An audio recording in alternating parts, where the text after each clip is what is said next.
I get why the people on low incomes are angry. I totally get it. But what they have to understand is that the rich people are going to create the wealth for all of us. Of course. And by the way, sorry, Sam, I'll let you come in, but let me just make one final point. This top-rate tax cut costs £2 billion.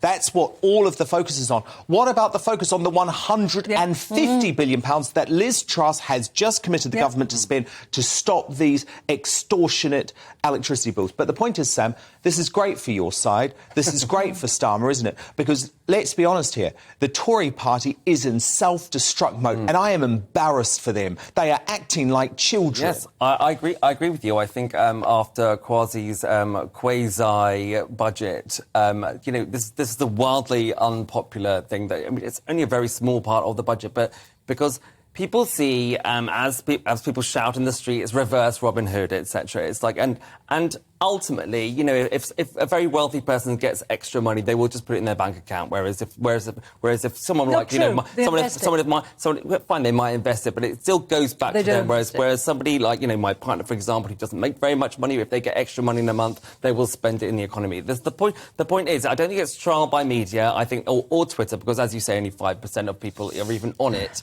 But it's what the politicians are obsessed I agree. with. They have folded because it's so unpopular, and therefore they. But unpopular with who? With the public. She said she was going to be unpopular, Carol. So why didn't she follow through? Why didn't she follow through then? The economy has to be fixed. What was really disappointed with her, she said, I don't care how it looks. Her response to this is exactly about how it looks. And that's what's gutted me with her.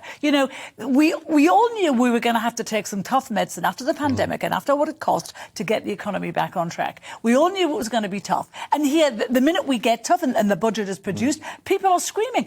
Things have to be fixed, and if they're not fixed now, this country is down the toilet by the time Labour gets out. She's flip-flopped again as she's done. No, but she did it loads of times during the leadership campaign. She did it once during the leadership campaign. She did it during the leadership campaign as well. But that's a mistake, Belinda, because the problem is now she can be classed by all of these people who were forcing her into this U-turn now as a flip-flopper, as the opposite as weak. And what a shame, Dan, because the damage was already done. They haven't healed anything by reversing this. They've actually made investors wobble a little bit more, maybe. Gosh, they don't believe in their own policies and who actually controls the government. It's catastrophic. All these things. It's catastrophic. And actually, I'm probably the only person in the country who does, but I actually felt deeply sorry for Kwasi Kwarteng today, delivering his conference speech, Carol, because he was like an emasculated non-chancellor, because everything he was saying in his speech was meaningless. And do you know what really upset me about her yesterday? She threw him under the bus. You know what?